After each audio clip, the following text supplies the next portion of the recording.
기초생활수급자인데 동호회 총무를 맡으셨다고요?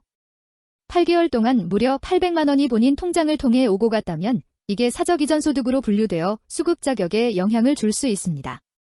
하지만 증빙만 제대로 준비하면 해결할 수 있는 방법이 있어요. 안녕하세요. 소소하지만 담백한 복지 이야기를 전해드리는 소담이입니다. 오늘은 기초생활수급자분들이 동호회 총무나 회계 역할을 맡았을 때 발생할 수 있는 사적이전 소득 문제에 대해 자세히 알아보겠습니다. 실제 상황에서 어떻게 대처해야 하는지, 증빙 방법은 무엇인지, 그리고 앞으로 이런 문제를 예방할 수 있는 방법까지 실용적인 정보를 드릴 예정이니까 끝까지 시청해주시고 도움이 되셨다면 좋아요와 구독 눌러주시면 감사하겠습니다. 먼저 사적이전 소득이 뭔지부터 설명드릴게요. 사적이전 소득은 부양 의무자나 후원자 등으로부터 정기적으로 지원받는 돈을 말합니다. 국민기초생활보장법에 따르면 수급자의 통장으로 들어온 모든 돈은 원칙적으로 소득으로 간주될 수 있어요.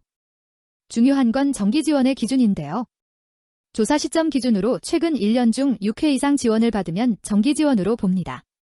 그리고 월별 지원 금액의 총합이 수급자 가구 기준 중위소득의 15%를 초과하면 그 초과 금액을 사적이전 소득으로 반영하게 됩니다.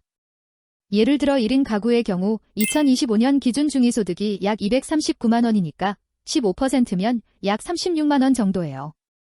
매월 36만 원을 초과해서 돈이 들어오면 그 초과분이 사적이전 소득으로 분류되는 거죠. 그런데 8개월 동안 800만 원이라면 월 평균 100만 원 정도가 통장을 오간 셈이니까 이게 사적이전 소득으로 분류될 가능성이 높은 상황입니다. 하지만 다행히 증빙할 수 있는 방법이 있어요. 회비 목적으로 사용했다는 걸 증명하려면 이런 자료들을 준비하셔야 합니다. 첫째, 회비 납부 명단이에요. 동호회 회원들이 언제, 얼마씩 회비를 냈는지 명단을 작성해주세요. 둘째, 모임 경비 사용 내역서입니다. 회비로 뭘 구입했는지, 어디에 썼는지 자세한 내역을 정리해야 해요. 셋째, 영수증이에요. 등산용품을 샀거나 식당에서 회식을 했다면 모든 영수증을 보관하세요. 넷째, 통장 입출금 내역입니다. 돈이 들어온 날짜와 나간 날짜, 금액이 모두 맞아떨어지는지 확인할 수 있어야 해요. 다섯째, 동호회 회원들의 확인서도 도움이 됩니다. 회원들이 정말로 회비를 냈고 그 돈이 모임 목적으로만 쓰였다는 걸 증명해주는 확인서를 받아두세요. 필요하다면 3자 대면도 가능해요. 담당 복지사가 동호회 회원들과 직접 만나서 상황을 확인하는 거죠. 하지만 여기서 중요한 건 지자체마다 처리 방식이 다르다는 점입니다.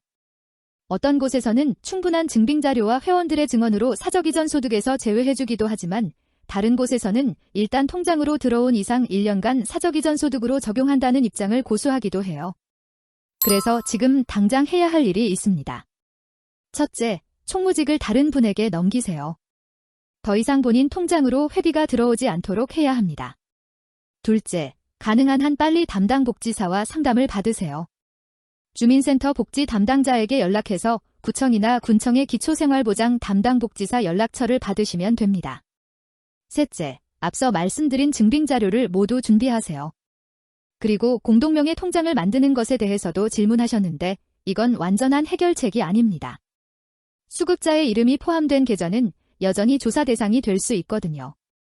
차라리 다른 분이 단독으로 통장을 개설하고 관리하는 게 더 안전합니다. 실제로 정기지원 사적이전 소득이 어떻게 산정되는지 예시를 들어볼게요. 1인 가구 수급자에게 정기후원자 A가 연중 매월 10만 원씩, 정기후원자 B가 연중 매월 10만 원씩 지원하는 경우를 생각해보세요.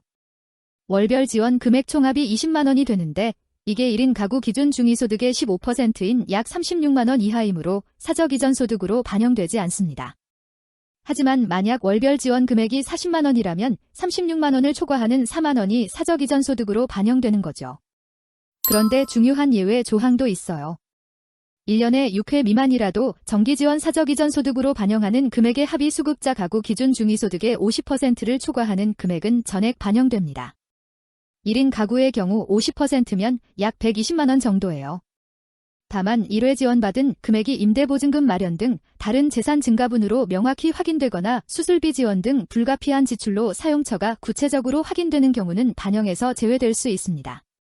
사적이전 소득으로 결정된 금액은 12로 나누어서 수급자의 월 소득으로 반영됩니다. 예를 들어 1년간 총 24만 원이 사적이전 소득으로 산정되면 월 2만 원씩 소득으로 반영되는 거예요. 또 하나 알아두실 점은 정기지원 사적이전 소득은 보장기관이 그 소득을 부과한 지 1년 이내에서만 유효하다는 겁니다.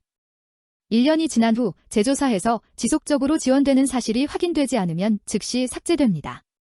실제 삭제 사례를 보면 조사 시점 기준으로 최근 1년 중 지원 횟수가 6회 미만이면서 소득 반영액의 합의 기준 중위소득의 50% 이하에 해당하면 해당 조사월부터 삭제가 가능합니다. 또한 부양 의무자나 후원자가 교정시설 입소 등으로 소득활동이나 금융거래가 어려운 사정이 생겨 지원이 중단되었고 이후에도 지원 재개를 기대하기 어려운 경우에는 해당 조사월부터 삭제할 수 있어요. 이런 상황을 미리 예방하려면 어떻게 해야 할까요? 가장 중요한 건 수급자는 명의를 빌려주거나 타인의 돈을 대신 관리하는 일을 절대 피해야 한다는 점입니다. 선의로 도움을 주려다가 수급 자격을 잃을 수 있거든요. 동호회에서 총무를 맡게 된다면 처음부터 다른 분의 단독 명의로 통장을 만들고 본인은 관리만 도와주는 방식으로 하는 게 좋습니다. 아니면 여러 명이 공동으로 관리하되 수급자가 아닌 분들의 이름으로만 계좌를 개설하는 방법도 있어요. 만약 이미 본인 명의로 통장을 만들어서 회비를 관리하고 계시다면 지금이라도 빨리 다른 분에게 넘기시고 지금까지의 내역에 대해서는 철저하게 증빙 자료를 준비해서 담당 복지사와 상담받으시기 바랍니다. 정리하면 기초생활수급자가 동호회 총무를 맡아서 회비를 관리한 경우 사적이전 소득 문제가 발생할 수 있지만 충분한 증빙 자료를 준비하면 해결 가능성이 있습니다. 중요한 건 빨리 대응하는 것이고 앞으로는 이런 상황을 미리 예방하는 게 가장 좋은 방법입니다. 각자의 상황에 따라 처리 결과가 달라질 수 있으니까 비슷한 경험이 있으신 분들은 댓글로 경험담을 공유해 주시면 다른 분들에게도 큰 도움이 될 것 같아요. 오늘 영상이 도움이 되셨다면 좋아요와 구독 눌러주시고 다음에도 유용한 복지 정보로 찾아뵙겠습니다. 감사합니다.